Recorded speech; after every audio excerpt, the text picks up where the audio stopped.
जेन Zee अर्थात generation Z ही तरुण पिढी सध्या जगातल्या अनेक देशांमध्ये क्रांती घडवतीये। जेन झीची लोकप्रियता लक्षात घेत महाराष्ट्राचे मुख्यमंत्री देवेंद्र फडणवीसांनी आगामी निवडणुकीच्या पार्श्वभूमीवर एक खास रणनीती आखली आहे। येत्या निवडणुकांमध्ये 35 वर्षांखालील उमेदवारांना संधी देण्याची, युवा पिढीला राजकारणाशी कनेक्ट करून मुख्यमंत्री फडणवीसांना परिवर्तन घडवायचे आहे। पाहूया हा खास report. 40% of them will be below 35. 40% young लोग सारे आपको दिखाई पड़ेंगे। हम लोग यंग लोगों को ही उसमें आगे ले जाएंगे। मुख्यमंत्री देवेंद्र फडणवीसांनी तरुणाईच्या माध्यमातून आगामी निवडणुकांमध्ये परिवर्तनाचा हुंकार दिला।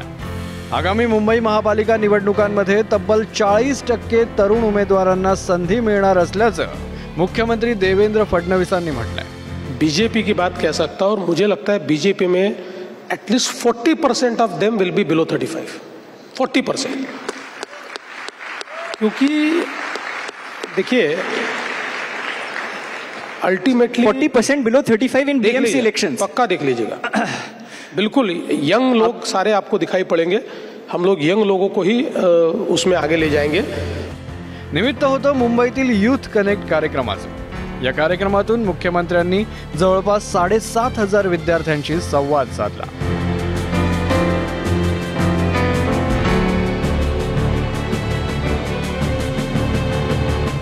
म्हणूनच आगामी निवडणुकांमध्ये 35 वर्षांखालील अर्थात जेनझीच्या जमान्यातील बहुतांशी उमेदवारांना संधी देणार असल्याचं मुख्यमंत्री फडणवीस म्हणाले। याच दरम्यान फडणवीसांनी राहुल गांधींवर जेनझीच्या शब्दाचा वापर करून टीका केली होती।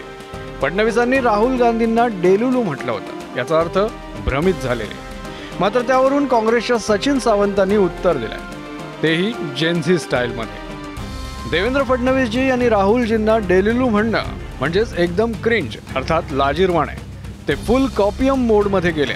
याचं कारण मिड बेंड्रा राजकारण महाराष्ट्रात पूर्णपणे हार्ड फ्लॉप ठरलंय। पण फडणवीसांनी मात्र आता जेनझीचाच आधार घेत आगामी मोर्चे बांधणी सुरू केली आहे। पण ही जेनझी जनता तितकीच सूज्ञ आहे। त्यामुळे जेनझी भाजपला तारणार का, भाजपच्या सोबत जाणार का आणि निवडणुकीत भाजपला विजय मिळवून देणार का? ब्युरो रिपोर्ट, एबीपी माझा। एबीपी माझा, उघडा डोळे बघा नीट।